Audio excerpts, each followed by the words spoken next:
Bonjour, je m'appelle Ariel Esteban Caillé. Je suis directeur de la section Caméra Lucida au Festival Fantasia ainsi que co-directeur de la programmation asiatique. Je suis au festival depuis 2013.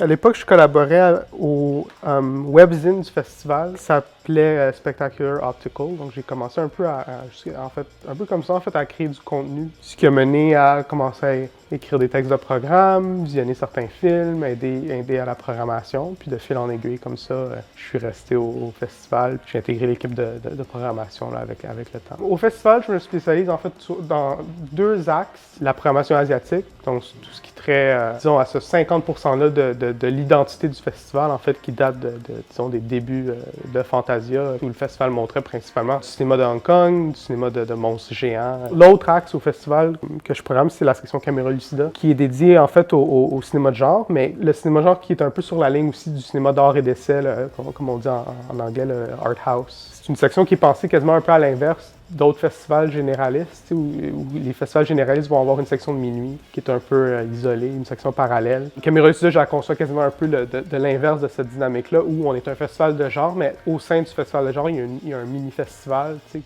où les films sont peut-être un petit peu plus expérimentaux, un peu plus ardus peut-être. L'événement estival Shin Ultraman, qui est un peu sur le moule de Shin Godzilla, Hideaki Anno, évidemment de Evangelion et compagnie, qui refait équipe avec Shinji Iguchi, qui est le réalisateur de Attack on Titan, pour justement revitaliser, raviver la franchise Ultraman un peu à une sauce un peu plus contemporaine, mais aussi un peu méta, un peu réflexif, comme Anno a tendance de le faire. Là. Ça, dans le hall, là, ça va être incroyable. J'ai tellement hâte. Puis ça a été un gros franc succès aussi au Japon, là, malgré la pandémie. Là, donc, d'être capable justement d'amener le film à Montréal, c'est vraiment un beau coup. Sinon, on parlait tantôt de la section Caméra Lucida, justement. Les deux films de Amanda Kramer qu'on présente en sorte de format un peu double bill au cinéma du musée. Give Me Pity puis Please Baby Please, qui avait eu leur première mondiale au Festival de Rotterdam. Un qui se passe dans les années 60, l'autre dans les années 70. Puis c'est des genres de comédies un peu à la John Waters, Kenneth Anger, qui jouent beaucoup sur les codes de genre, de sexualité, avec une esthétique là aussi très travaillée, très queer, des couleurs assez vibrantes. Give Me Pity, qui est en fait un genre de talk show. Le film entier est un genre de monologue, un peu à la Eric Andre Show, ou des trucs d'Adult Swim. Fait qu'il y a un élément d'horreur, de comédie un peu cringe, qui sont vraiment trippants. Puis Please Baby Please, qui est un film, une narration un peu plus conventionnelle, mais sur un couple de beatniks qui se retrouve en fait impliqué avec un genre de gang un peu à la West Side Story. Au travers de ça, un peu remettre en question leur identité de genre, leur sexualité, un vis-à-vis de l'autre, mais tout ça avec un genre d'humour un peu cinglant, là, un peu décalé. T'sais. Fait que c'est deux films assez le fun.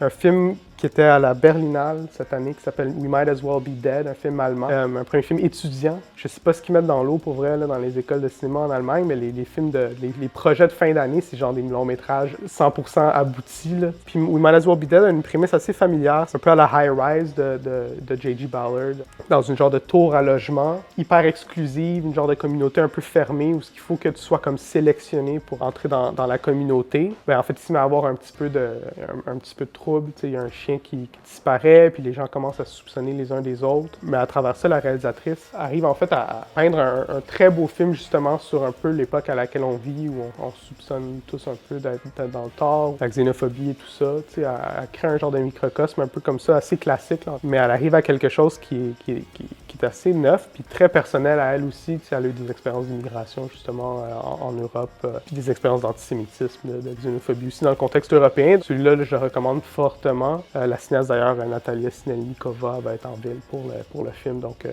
ça aussi, on est très excités de ça.